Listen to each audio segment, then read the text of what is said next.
Voy a invitarles a abrir sus Biblias en el Evangelio de Juan, capítulo 8. San Juan, capítulo 8. En el verso 31 empezamos a leer al 34. Dijo entonces Jesús a los judíos que habían creído en él: si vosotros permaneciereis en mi palabra, seréis verdaderamente mis discípulos. Y conoceréis la verdad, y la verdad os hará libres. Le respondieron: linaje de Abraham somos, y jamás hemos sido esclavos de nadie. ¿Cómo dices tú, seréis libres? Jesús les respondió: de cierto os digo que todo aquel que hace pecado, esclavo es del pecado. Todo aquel que hace pecado, esclavo es del pecado.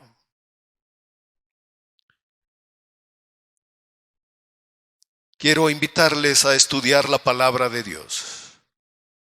Si ustedes me escuchan y se conforman con eso, debo decirles que no es suficiente. Que alguien cumpla con ir a una reunión, sentarse y escuchar no es suficiente. Jesús dijo: si permanecen en mi palabra. Es mente y corazón totalmente en la palabra. Toda nuestra atención en la palabra.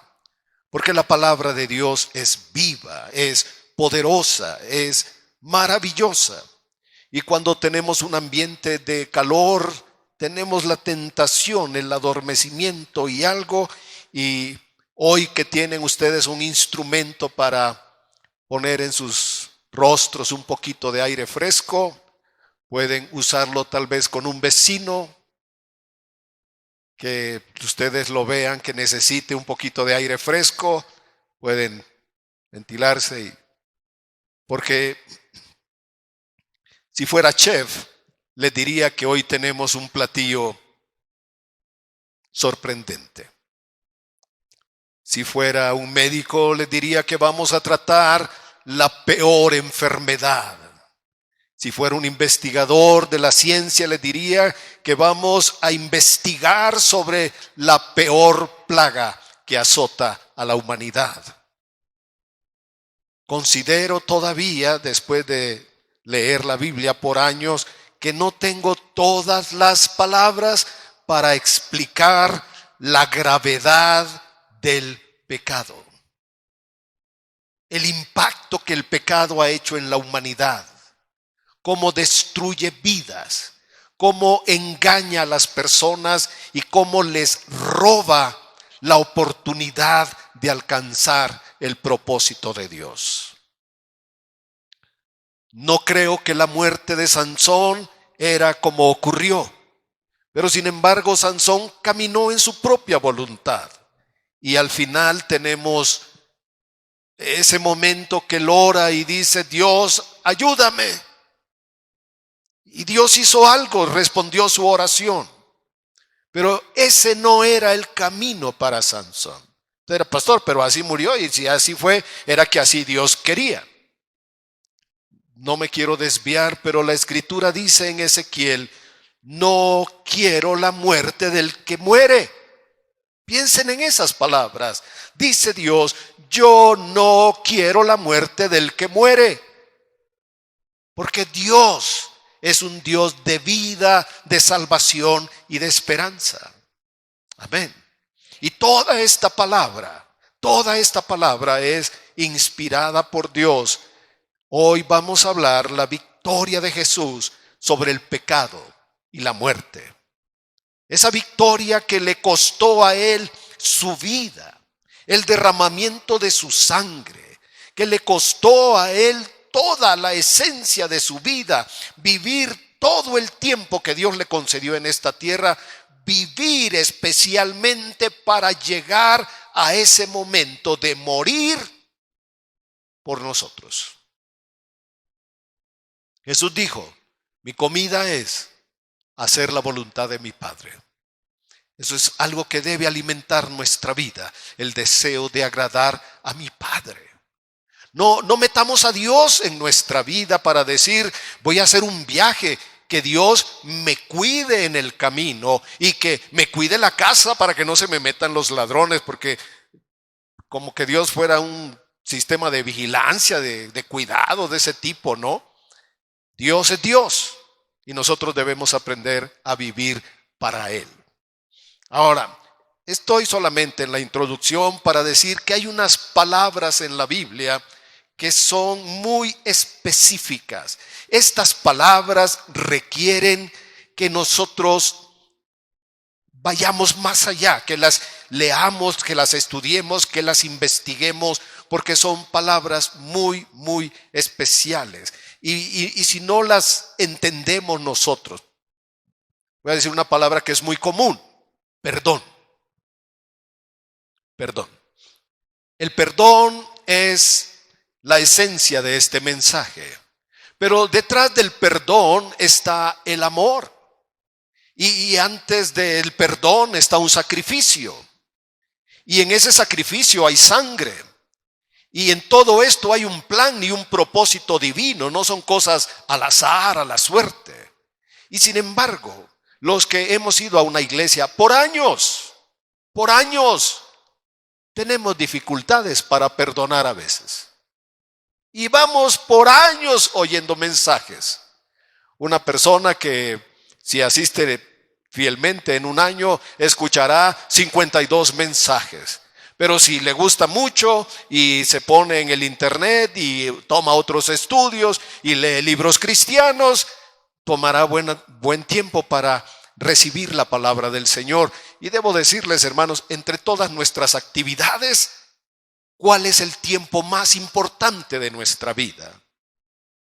El tiempo que pasamos con Dios.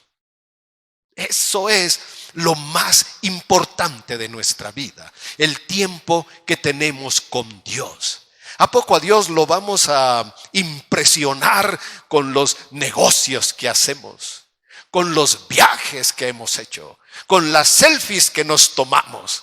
Tal vez miren en las redes sociales, se maquillan las personas y se hacen cosas, y han descubierto un montón de personas fraudulentas que dicen que andan de vuelo, andan en un avión, y lo único que hicieron fue que compraron una taza del sanitario y la usan para representar la ventanilla del avión. Y son fraudulentos. Y luego dicen, ay, ando por aquí, estoy en tal lado. Y como que quisieran impresionar. ¿Ustedes creen que nosotros podemos impresionar a Dios? Nuestra alabanza, hermanos, ay, que es la mejor de la ciudad, para nada. Cuando consideramos lo que Dios dice, cuando consideramos que Dios dice que Él perdona nuestros pecados, es algo sumamente maravilloso. Pero si hablamos del pecado, el pecado es peor que una víbora, que el ébola, que el COVID, que lo que tú te imagines. El pecado es lo peor que le pudo pasar a la humanidad. Pero queremos señalar en todo esto la victoria de Jesús sobre el pecado y la muerte. Amén. Así que vamos a estudiar. Al hablar estas palabras y decir el perdón, la redención, la salvación, son palabras que cualquier, ahí sí que hijo de Dios, dirá, oh sí, yo lo entiendo. Pero debo hacer una aclaración que está en las Escrituras. Dice el Señor, ¿me están escuchando? Dice el Señor, escribiré mis leyes en su mente y en su corazón. Un hijo de Dios debe tener la palabra guardada en dos lugares: en su mente y en su corazón.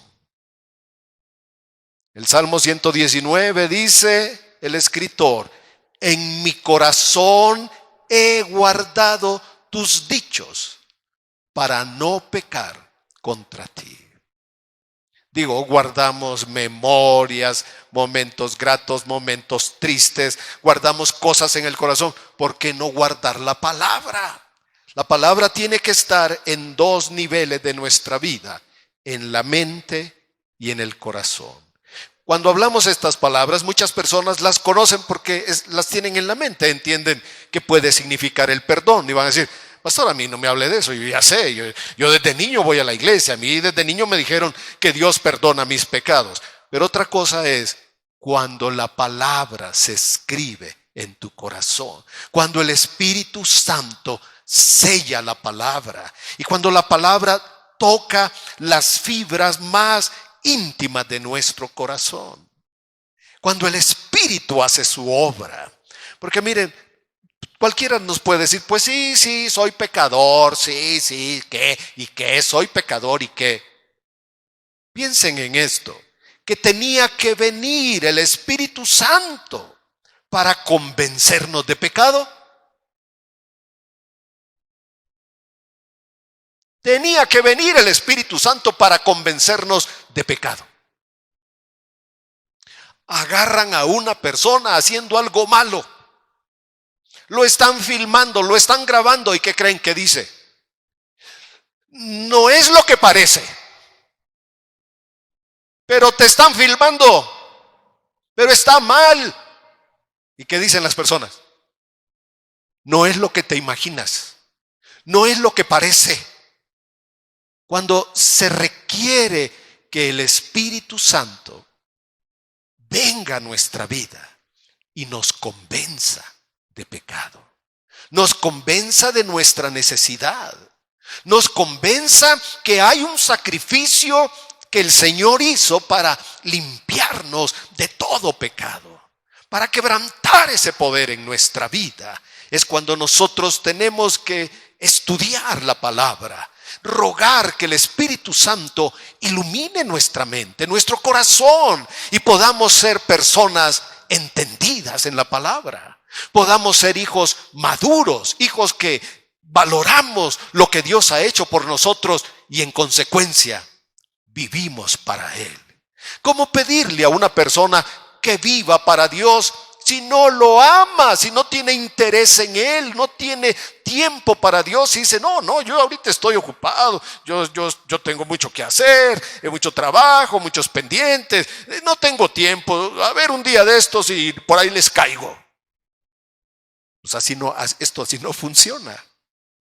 San Pablo dice a los cristianos: así que ya no vivamos para nosotros, vivamos para aquel que murió y resucitó por nosotros. Para esto murió y resucitó nuestro Señor, para ser Señor de los vivos como de los muertos. Por eso es importante la lectura, el estudio, la meditación, memorización y la aplicación de la palabra. Así que lo primero que vamos a tratar hoy, y hemos tenido un día muy especial, ya hemos sido bendecidos, ya hemos tenido una palabra antes de este mensaje, pero quiero hablar sobre el pecado. Algunas cosas que la Biblia dice, en realidad es un tema bastante amplio. No podemos en 40 minutos hablar un tema que abarca toda la Biblia. Tenemos que estudiarlo, tenemos que ir desmenuzando poco a poco esto. Ahora, el pecado, cuando lo usaron en Grecia, al decir pecado, no era un término religioso. Hoy las personas asocian el pecado con algo religioso. Eso hablan en las iglesias. Eso es lo que enseñan en las iglesias para espantar a la gente. Muchas personas dicen: yo no creo en Dios ni en el pecado. Para mí eso no existe. Pero pues cada quien dará a Dios cuenta de su vida. Quiero pedirles que vayamos un momento a el libro de Romanos, capítulo 5, versículo 12. Romanos 5, 12.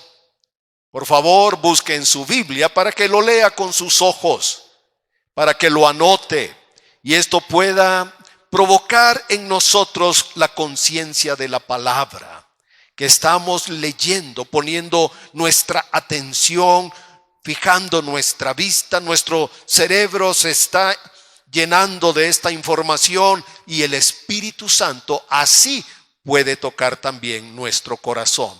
En Romanos 5, capítulo 5, verso 12, dice: por tanto, como el pecado entró en el mundo. Este es el primer punto que tenemos que ver acerca del pecado. El pecado no existía en la creación de Adán, en el jardín del Edén.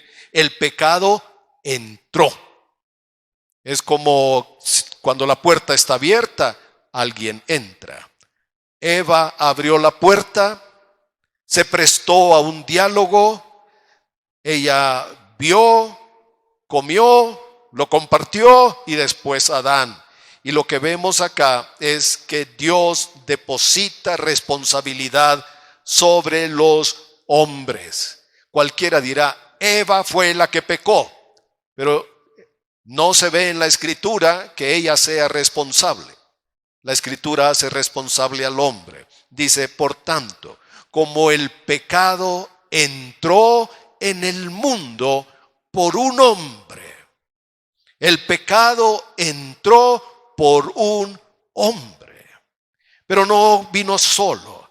Y por el pecado, podríamos decir, también entró la muerte.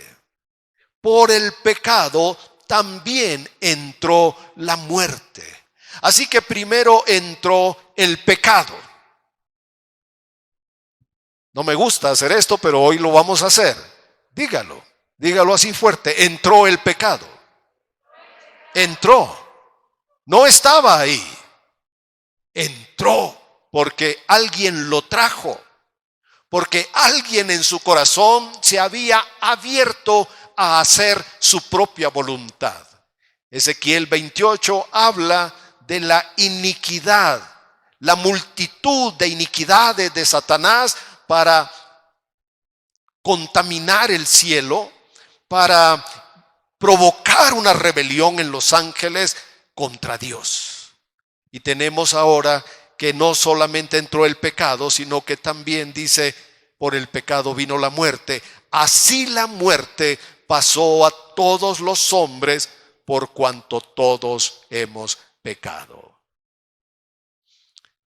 Cuando dice que entró la muerte, el punto número 2, tenemos que entender que en la Biblia se refiere a dos tipos de muerte.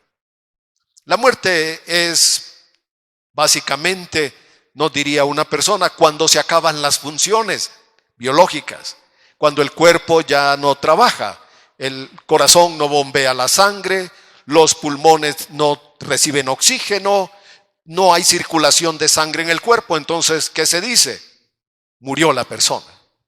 Le falló el riñón, le falló el hígado, le falló el corazón, algo pasó y ya no hay una función biológica. Pero en la Biblia la muerte no solamente tiene el aspecto físico, tiene también el segundo aspecto, que es la muerte espiritual. Esas dos muertes están operando en el ser humano.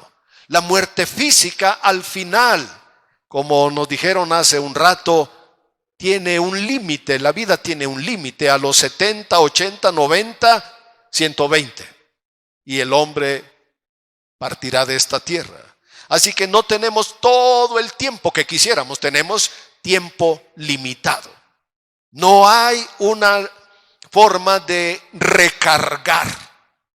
No hay una forma de comprar más vida, porque Dios ya lo determinó, ha establecido un límite. La vida es un límite para cada uno de nosotros. Y cuando hablamos de la muerte, que significa también una separación, la muerte física, el espíritu se separa del cuerpo. Salomón dijo que nos acordemos de Dios antes que el espíritu salga del cuerpo y vuelva a Dios. El espíritu sale, la persona no desaparece, no muere. Su espíritu parte y va a la presencia con Dios y Dios le va a asignar el lugar que le corresponde. Lo llevarán a su presencia, como ocurrió con el hombre que era pobre y mendigo. Y el otro que tenía fiesta continua despertó en otro lugar. Esos lugares Dios los asigna. Nosotros no los podríamos cambiar. En el libro de Efesios, capítulo 2, en los primeros 2 versículos, encontramos una declaración de la realidad espiritual. Dice el verso 1, que el Señor nos dio vida. ¿Cuándo? Cuando estábamos muertos. ¿Cómo estábamos cuando te hablaron del Evangelio? Estábamos espiritualmente muertos, separados de Dios, desconectados de Dios.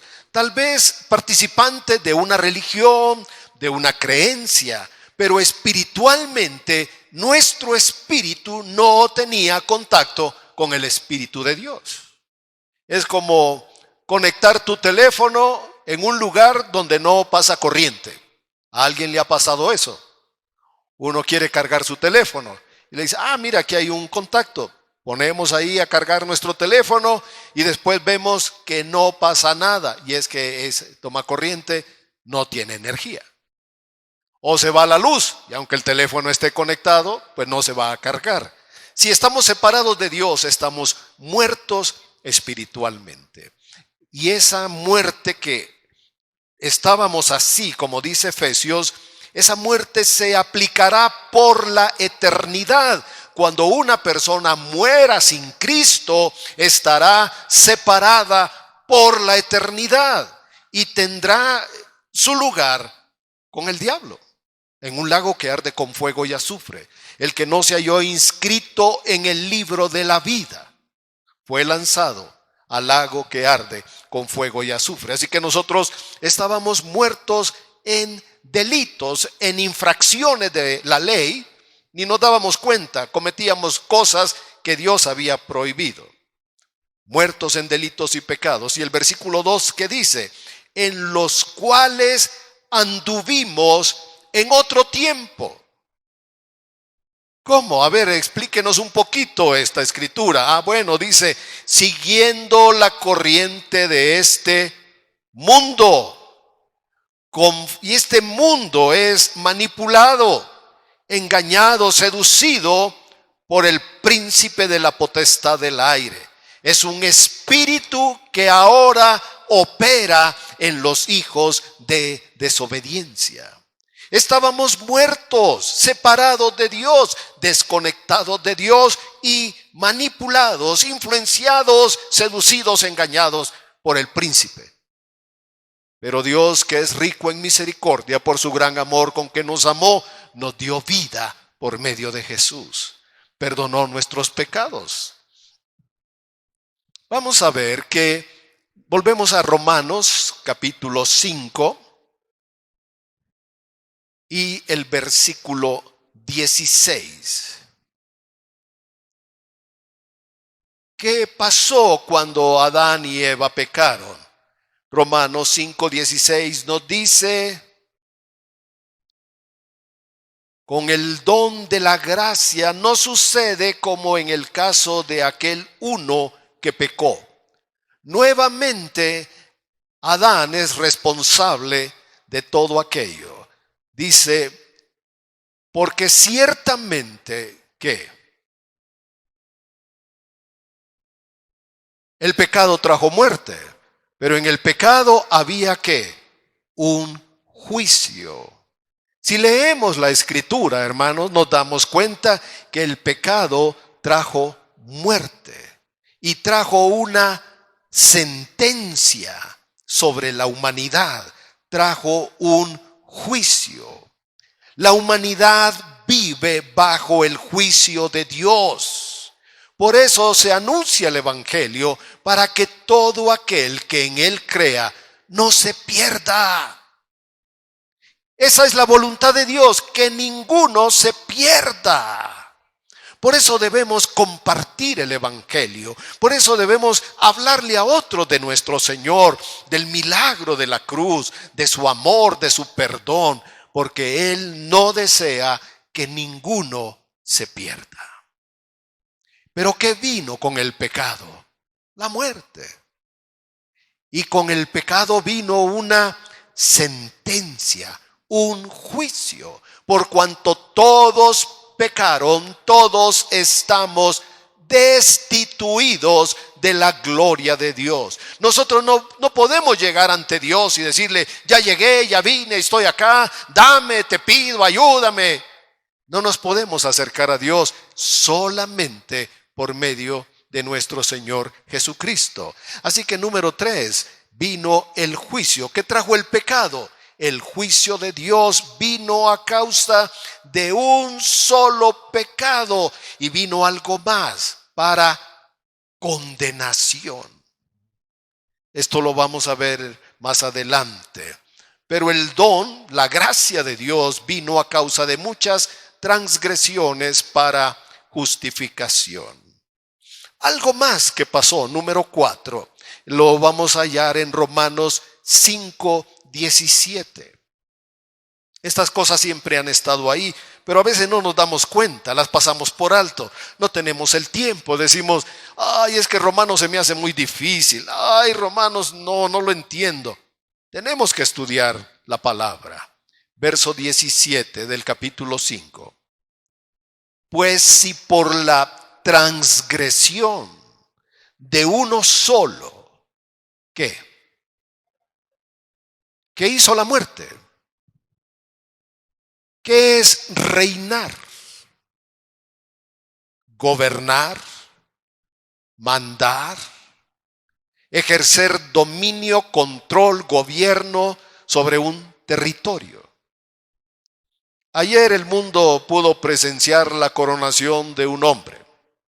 Él era ya el candidato para ser el rey. Prácticamente era el rey, pero ¿qué necesitaba? Necesitaba la corona, el reconocimiento, la proclamación, la declaración. Él necesitaba de un acto que se considera legal para constituirlo como rey. En este caso, la muerte vino usurpando el poder y la autoridad de Dios porque alguien se lo permitió. Le voy a dar un ejemplo. Ustedes mandan en su casa, me imagino. ¿Sí? Y ustedes van a salir a un compromiso y le dicen a su hijo, hijo, no le abras la puerta a nadie. Es una instrucción sencilla, ¿sí o no? No le abras la puerta a nadie. Y se van los padres muy seguros, muy tranquilos, porque la instrucción no requería matemática ni una computadora científica para interpretar que no hay que abrirle la puerta a nadie. Pero el chamaco ya en su casa recibe una llamada de sus amigos y le dicen, órale, ¿qué estás haciendo? Con esas palabras que usan los jóvenes, que no voy a decir. No, pues aquí solo, en mi casa, aburrido. Oye, ahí te caemos, ¿no? Órale, tráiganse esto y lo otro. Y entonces llegan los amigos, el joven abre la puerta y la casa se hace un zafarrancho. 2 que 3 ya tomados se golpean, rompen el espejo, la mesa, par de sillas. ¿Cuál era la instrucción? No le abras a nadie. ¿Qué tenemos ahora en la casa? Un montón de muebles que hay que reparar. ¿Por qué? Porque alguien abrió la puerta. Porque alguien lo permitió. Y eso es, hermanos. Hablamos de un hombre hace cientos, miles de años que abrió la puerta. Y podemos rezongar contra él.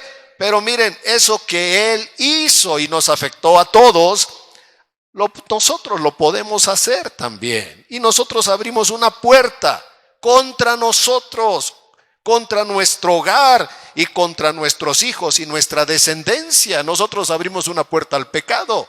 Y entonces el pecado, ¿qué hace? Se corona, toma autoridad.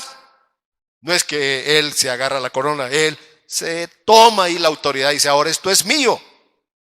Jesús dijo, cuando el espíritu inmundo sale, anda por lugares secos, desiertos, y después, ¿qué dice el espíritu?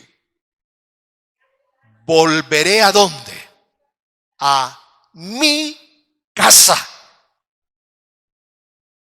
Alguien le tiene que decir que no, que nosotros no somos la casa del demonio.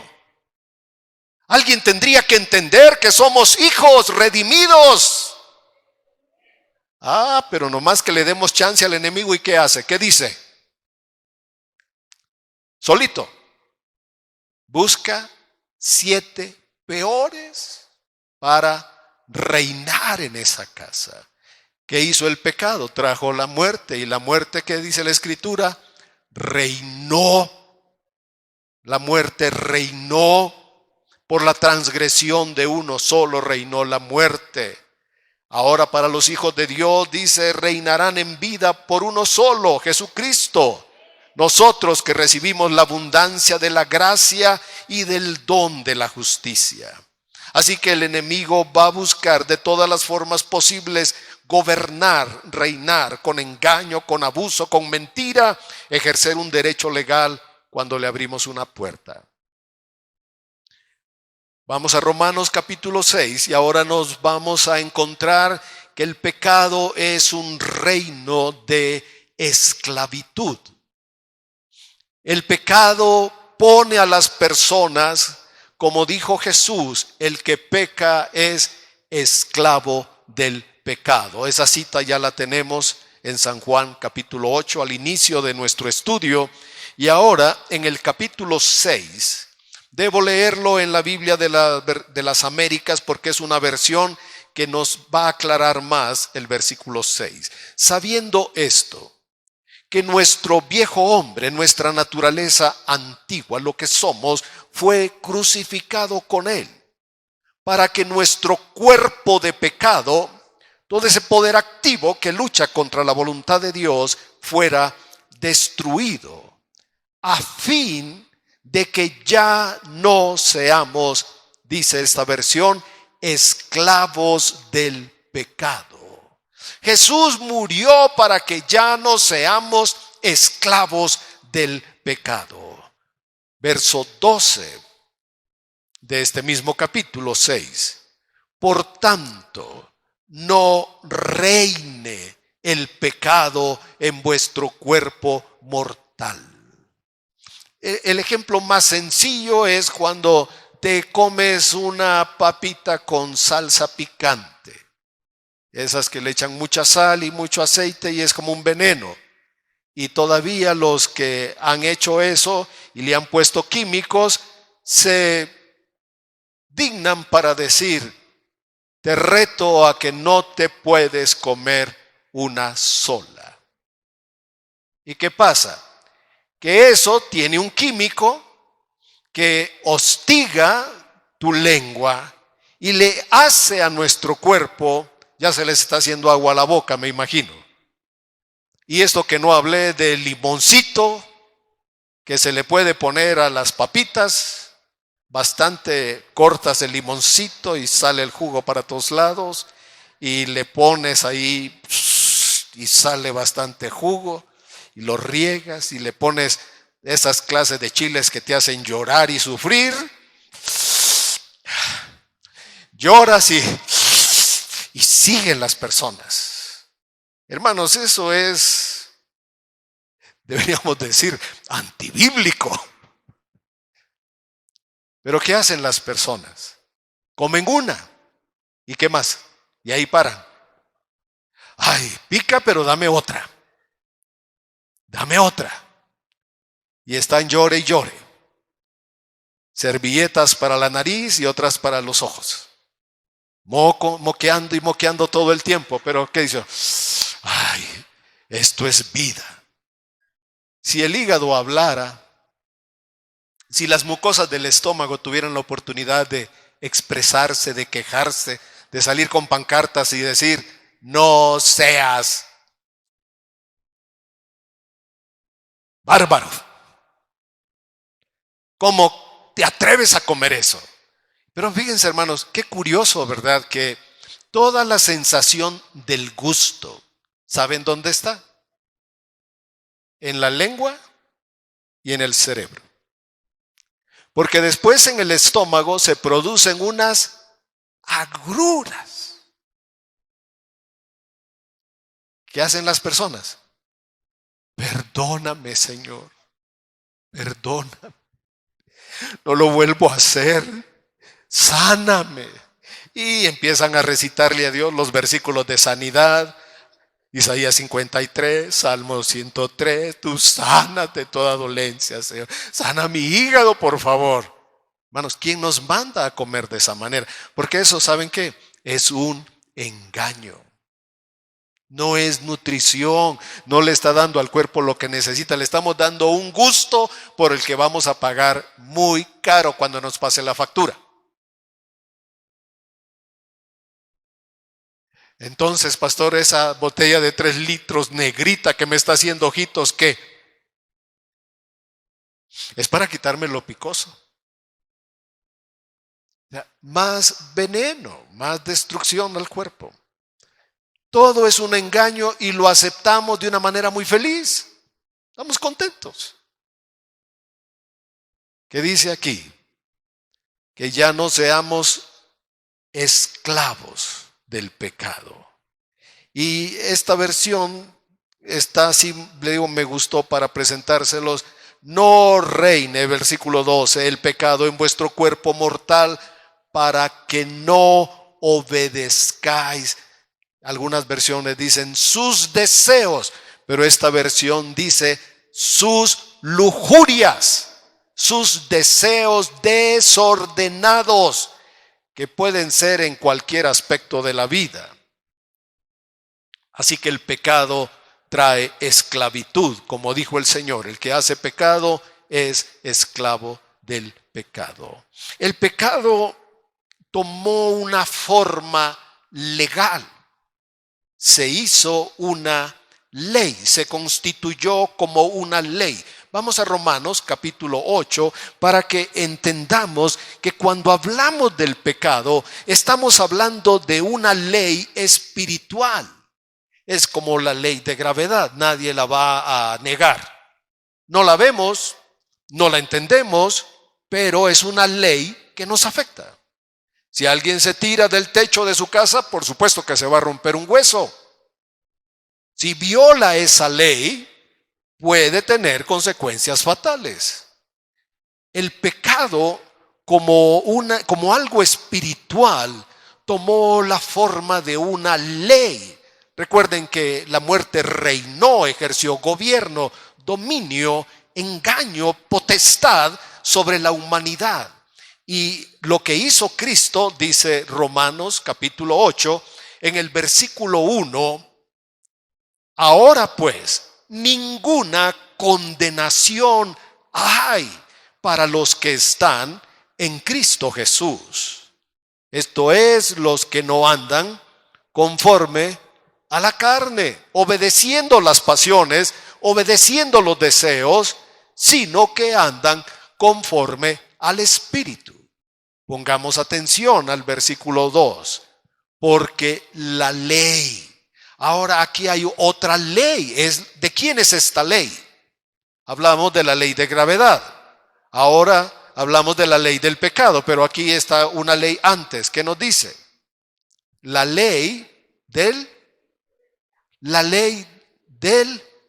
Espíritu de vida. Porque Él imparte su vida en nosotros. La ley del Espíritu de vida en Cristo Jesús, dice el apóstol, me ha libertado del pecado y de la muerte. Me ha libertado de la ley del pecado y de la muerte. El pecado y la muerte se constituyeron como una ley que ejercen dominio sobre aquellos que gobiernan. Nosotros, por ejemplo, tenemos una constitución y tenemos algo que nos rige a nosotros como mexicanos. Pero algunas personas en sus crímenes Otros países dicen, ese hizo tanto daño aquí que piden el permiso para extraditarlo y juzgarlo allá también. En la maldad de uno ha alcanzado a otras naciones, que esas naciones dicen, nosotros también lo queremos juzgar. El gobierno tendría que aceptar enviar a esas personas, porque ellos tienen cargos pero no tienen jurisdicción, no tienen un derecho, no se pueden venir a meter a México a una cárcel, sacárselo y llevarlo.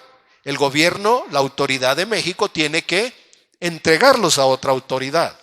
Son las leyes. Está la ley del pecado. ¿Qué hace esa ley? Nos mantiene bajo pecado. Nos mantiene, nos obliga a pecar constantemente. Pero ¿qué hizo Cristo? Por el Espíritu que envió, dice, nos ha liberado de la ley del pecado y de la muerte. Vamos a Romanos. Estábamos en el capítulo 8. Vamos todavía al capítulo 7, en el versículo 21.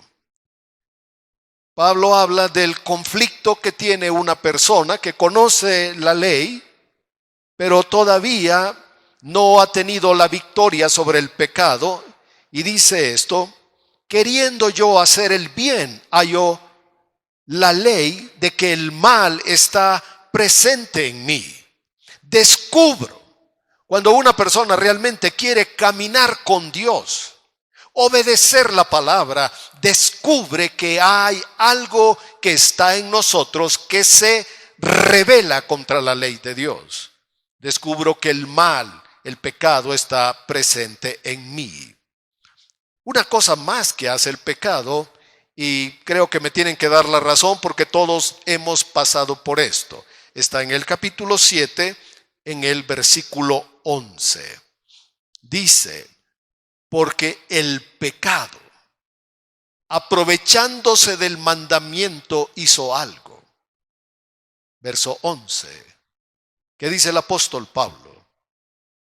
¿Qué hace el pecado? ¿Qué? Nos engaña. ¿Qué hace el pecado? Te engaña. ¿Qué le dice a un drogadicto? No pasa nada, pruébala, está muy buena, está muy barata. Yo tengo un amigo que la consigue, es muy buena, no pasa nada. Y después, ¿cómo ves a las personas que han participado de algo malo? Vamos, no pasa nada, vamos al prostíbulo, no pasa nada. Después hay enfermedades que muchas veces afectan de por vida el cuerpo de una persona. Ese dicho no pasa nada es mentira. Tú puedes emborracharte, vamos a la fiesta, toma, esté feliz y luego mira, vas a llegar fácil a tu casa, posiblemente no llegues. Ese no pasa nada es una mentira. ¿Qué hace el pecado? Nos engaña. Y tendríamos que ser honestos, preguntarnos, ¿alguna vez el pecado nos engañó a nosotros? ¿Nos ha engañado? ¿Ustedes creen que el pecado nos ha engañado? O ustedes dirán, no, a mí no. Vamos, no somos la Madre Teresa, hermanos. Somos personas de carne. Y muchas veces toleramos, aceptamos algo que sabemos que no está bien, pero lo aceptamos. Decimos, pero está bonito. Lo comido, lo bailado, nadie me lo va a quitar. No pasa nada. Y le preguntáramos a Adán y Eva y los trajéramos aquí, qué tremendo mensaje nos darían. No pasa nada, le dijo Dalila a Sansón. No pasa nada, le dijeron los cuates al hijo pródigo, hasta que perdió todo. El pecado, dice el apóstol Pablo, me engañó. Número 7, el pecado engaña. Y algo más que hace el pecado, dice Hebreos capítulo 3. Esto es muy importante porque cuando el pecado engaña, no solamente lleva a una persona a hacer lo malo, produce algo más en el corazón. Y Hebreos nos explica qué es lo que pasa en nuestro interior. Capítulo 3, versículo 13. Antes, exhortaos los unos a los otros cada día, mientras todavía se dice hoy. No sea que alguno de vosotros sea endurecido por el engaño del pecado. Primero el pecado engaña y después endurece el corazón. Por eso es que una persona que anda mal no lo quiere reconocer. Dice: ay, pastor, pues es mi vida, soy joven, ¿qué quiere que haga? ¿Que me haga monja o qué? No, solo que si haces la voluntad de Dios serás una persona feliz, realmente feliz. El pecado engaña, nos niega las consecuencias, nos dice: tú te lo has ganado, tú te lo mereces, por lo menos sé feliz ahora. Bueno, pero en todo ese argumento de engaño y de mentira, ¿saben qué está buscando el enemigo? Endurecer la conciencia. Después oímos la palabra. ¿Y qué creen que dice uno? Sí, pastor, ya lo sé, pero pero yo le pido a Dios que me ayude. Qué contradicción. Que las personas le digan a Dios o le pidan bendición para hacer su propia voluntad. Les suena falto de lógica, suena ilógico o irracional o suena a locura. Exhórtense entre ustedes. El consejo de la carta de los Hebreos es: anímense entre ustedes, anímense, exhórtense. Mientras se dice hoy, no sea que alguno se endurezca por el engaño del pecado, que su corazón se haga primero duro y luego se vuelva insensible a Dios. El pecado como una naturaleza, ¿se han dado cuenta? Estamos hablando en el singular, no estamos hablando de los pecados, estamos señalando el pecado. Y fíjense que Dios menciona el pecado directamente él en el Génesis 4. Dios se agradó de la ofrenda de Abel porque lo hizo con la mejor disposición. Caín cumplió. Decía: hay que llevar una ofrenda, pues ahí lo que sea le llevamos a Dios. Y lo presentó. Fue de tal manera que era evidente que Dios estaba desagradado de su ofrenda. Entonces le cambió el rostro. Cuando a alguien le cambian el rostro, ¿qué creen que le está pasando? Y uno dice: ¿qué pasó? Y el rostro todo así de piedra, tipo Hulk. ¿Y qué dicen las personas? Nada, no me pasa nada, me tiene que pasar algo. Ya en el rostro se le notaba a Caín. Y el Señor le dijo esto en el Génesis capítulo 4, el versículo 7. Si haces bien, no serás aceptado. Y si no haces bien, el pecado yace a la puerta y te codicia. En nuestra versión 60 dice: el pecado acecha a la puerta y su deseo ardiente es hacia ti. Dios le está advirtiendo: el pecado está como un animal agazapado, acechando el momento para tomar control de tu vida. ¿Caín entendió? No entendió. Llevó a cabo su plan. Estaba molesto con Dios y con su hermano, porque la ofrenda de su hermano sí había sido aceptada y la de él no. Y luego, miren hermanos, esto es muy amplio porque hasta esta historia aparece en el Nuevo Testamento. Y la carta de Juan, primera carta, dice: no aceptó las cosas porque Caín era del maligno. Caín abrió su vida a la oscuridad, a las tinieblas. Así que invitó a su hermano: vamos a dar una vuelta, vamos a dar un paseo. Y lo mató. Pero Dios le había advertido, le dice: el pecado acecha a la puerta de tu corazón. No le obedezcas. Estás a tiempo de librarte del pecado. Y te quiero decir esta mañana: estás a tiempo.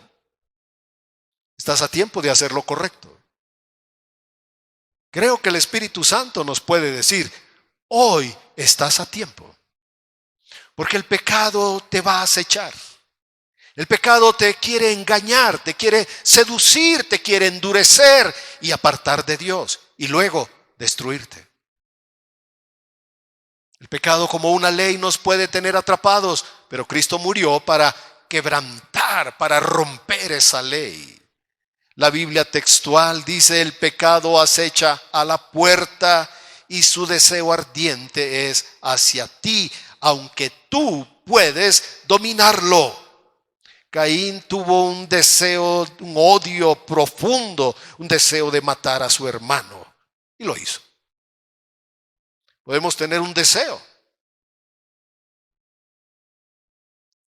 Si le damos rienda suelta, nos va a llevar lejos. Nos va a engañar, nos va a endurecer, va a buscar nuestra destrucción, porque el pecado es como un animal de presa. Luego pasa lo siguiente, número 9, el pecado nos separa de Dios. Nos aleja de Dios. Isaías 59, 1 y 2 dice que nuestras iniquidades, hacer nuestra voluntad, nos aleja de Dios.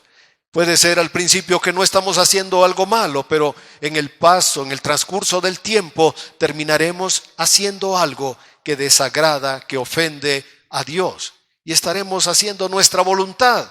Y luego el enemigo nos va a endurecer el corazón y vamos a seguir avanzando en eso. Por eso dice la Escritura, no le den lugar al diablo. Porque el pecado siempre busca apartarnos, alejarnos de Dios. Los leones que cazan en manada primero espantan a la manada y luego van sobre los más débiles, los pequeñitos, y eso es lo que ellos aprovechan. ¿Por qué darle lugar al enemigo? ¿Por qué permitir que el enemigo haga su obra en nuestra vida o en nuestro hogar, en nuestra familia? En el versículo 2 de Isaías 59 dice: sus iniquidades han hecho separación entre vosotros y vuestro Dios, y vuestros pecados han hecho esconder su rostro de vosotros para no escucharles. El pecado es seductor, hermanos. Romanos 7, número 10, el pecado es seductor. Versículo 13. Dios dio la ley y tenía un propósito: convencernos de que somos pecadores. La ley sirve para demostrarnos que somos pecadores.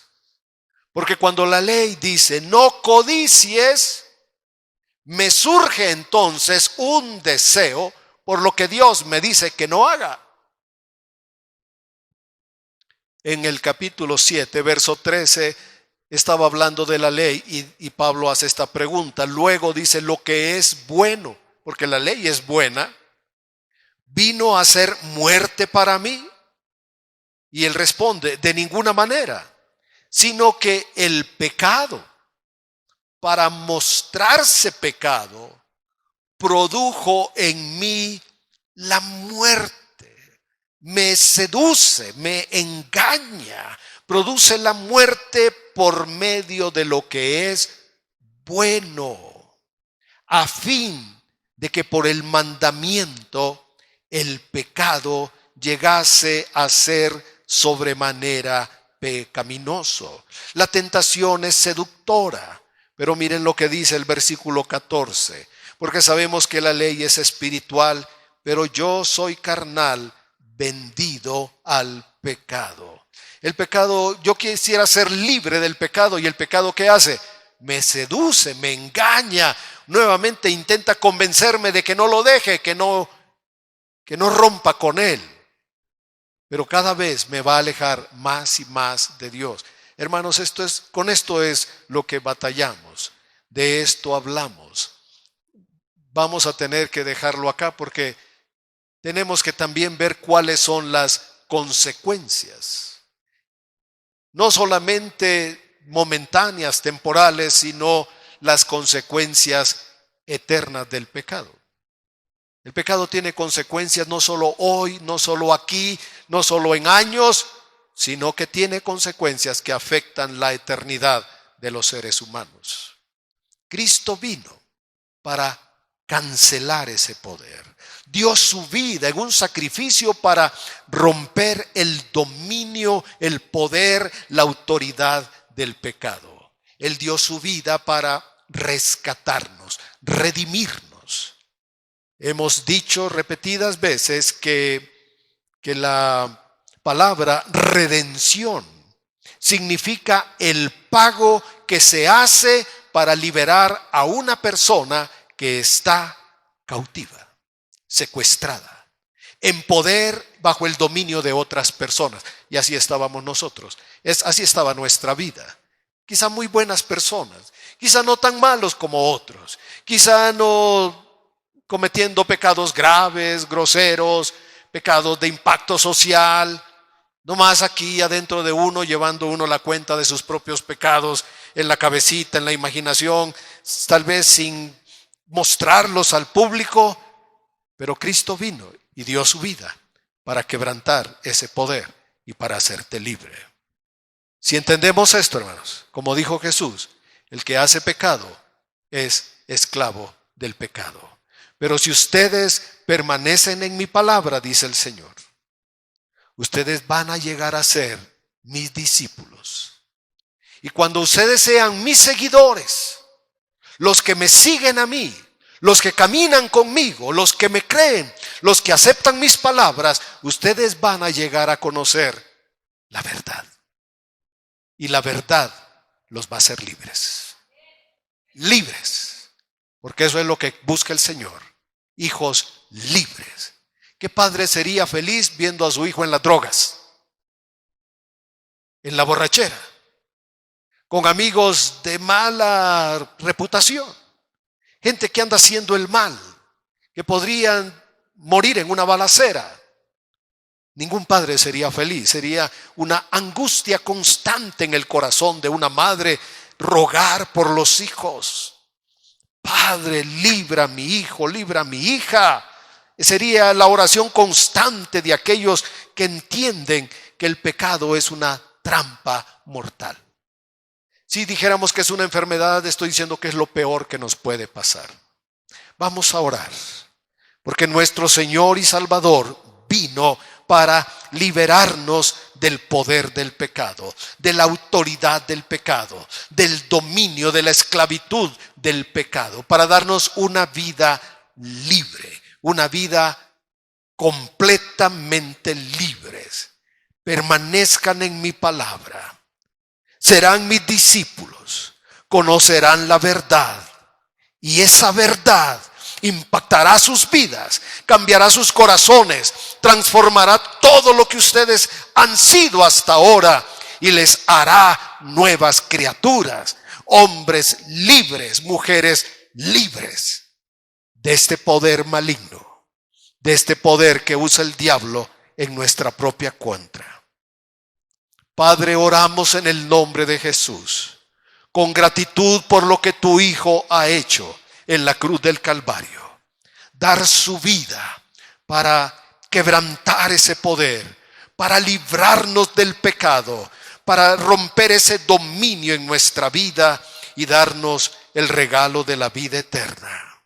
Queremos responder con amor a tu voluntad. Queremos responder con amor a tu buena voluntad y amarte el resto de nuestros días. En el nombre de Jesús te damos las gracias, Señor. Amén. Amén. Amén. Demos gracias a aquel que dio su vida por nosotros, que no nos rechazó, que no nos desplazó y no dijo no quiero nada contigo. Tus pecados son tan horribles que no los soporto, apártate de mi vista. Más bien es aquel que nos deja las 99 y va a buscar a la oveja perdida. Ese es nuestro Señor. Que Dios les bendiga, mis amados hermanos. Demos gloria a nuestro Dios. Amén.